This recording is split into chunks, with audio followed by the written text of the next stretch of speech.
não deu 60 segundos de oração em espírito, deitado, acordado, sem sono, não deu 1 minuto de oração, eu simplesmente me deparei, e aqui está a visão, eu simplesmente me deparei diante de um grande oceano, diante de um grande mar, do grande mar, muitas águas, não era um rio, não era uma lagoa, era o mar, o oceano, não sei qual, um mar, um grande mar.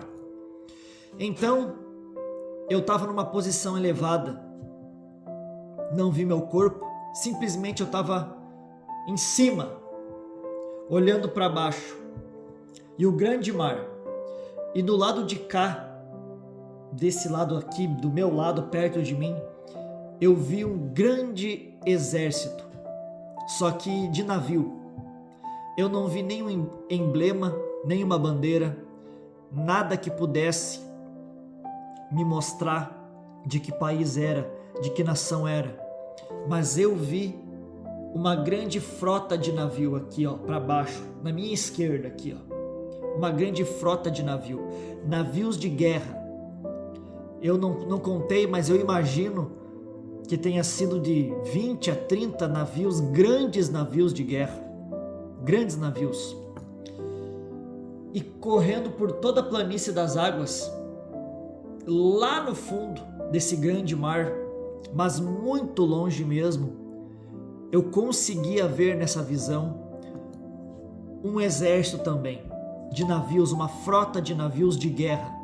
Também não vi a bandeira, nem vi que tinha bandeira, nem tinha bandeira para mim nessa visão, não tinha emblema, não tinha nada, não pude identificar.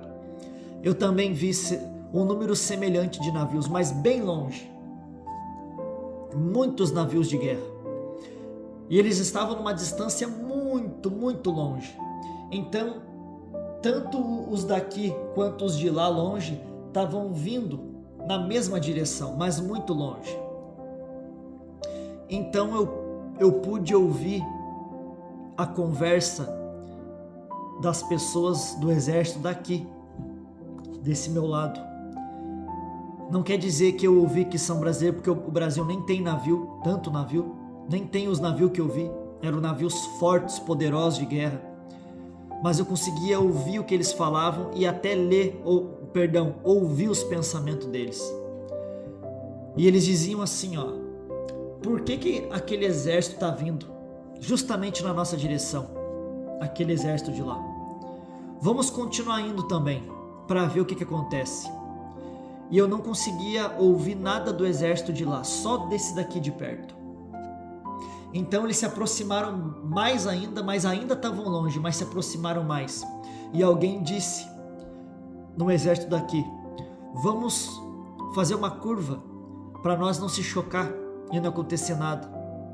Então alguém disse, não vamos fazer isso. Isso pode ser ruim.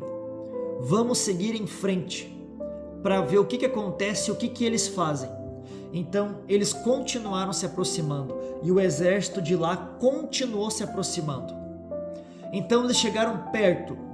Aos nossos olhos é longe, mas em relação ao grande poderio dos navios, e é perto. Em relação ao poder dos navios é perto, mas em relação aos nossos olhos não é tão perto. Então eles se aproximaram bem mais do que no princípio da visão. Essa visão durou 1 minuto, 1 minuto e meio, 2, não sei, não tive percepção do tempo. Então, se aproximando, essas duas frotas de navio, o exército daqui se desesperou e viu que aconteceria um atrito, um choque. Então o exército daqui deu ordens para os aviões deles. Então eu pude ver que de longe vinham muitos aviões de guerra e faziam cobertura sobre os navios e inclusive avançavam. E eu vi que eles avançavam para a guerra. Então a visão cessou.